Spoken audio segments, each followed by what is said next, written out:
that out before the evening newscast to give people a little bit more heads up because, going into the weekend, we know that people are probably not going to be paying as much attention to the weather. Friday night football is important in Waverly, Tennessee, and from my family, it's huge. My youngest plays. I stand on the sidelines that night before we left the field with the high of the wind. So my mom and dad just moved to Waverly. They just bought this beautiful little house out there, and we were getting moved in, still boxes everywhere. My dad, Joe, he was an Army veteran and was very patriotic and proud of his country. He loved his kids more than anything.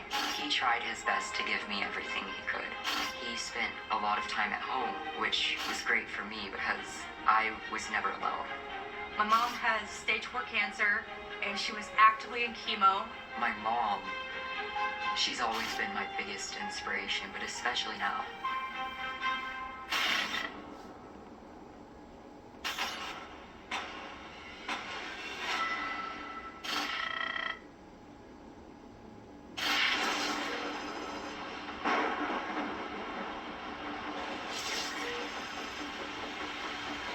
First thing that morning, I woke up, and as a meteorologist does, I immediately looked at radar and saw that things were not good. You see that the storms are training over the same locations over and over and over.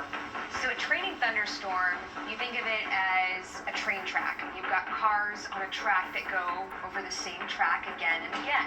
That's what happens with thunderstorms. It's set up over the same areas. You can think of these individual cells as train cars, and they just funnel in over the same area again and again and again. And that's exactly what happened in Middle Tennessee. That next morning, I woke up. It was raining, but nothing significant.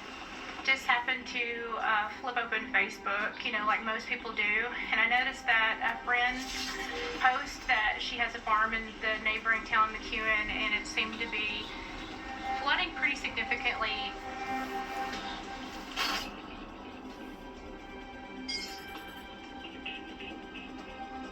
My husband, he had been up most of the night worried about flooding because we've gone through 2 other floods. I think he had talked to Amanda about the rain. So I actually left and went into town. Everything looked pretty normal. There was nothing rising about the creek.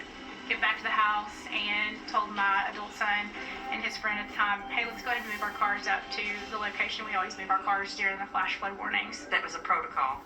When it rains and we have flooding, first thing we do is move our vehicles a block over and up the street a little bit. I get in my car and take it up to what we know in Waverly is Town Hill. And I said, well, if water gets this high and this deep, we'll all need an ark. As I return back to the house, I do start to notice that our fields, in the back are starting to get a little bit more full. It had kind of made its way up to my shin level. So it was getting deep, and it was slowly rising.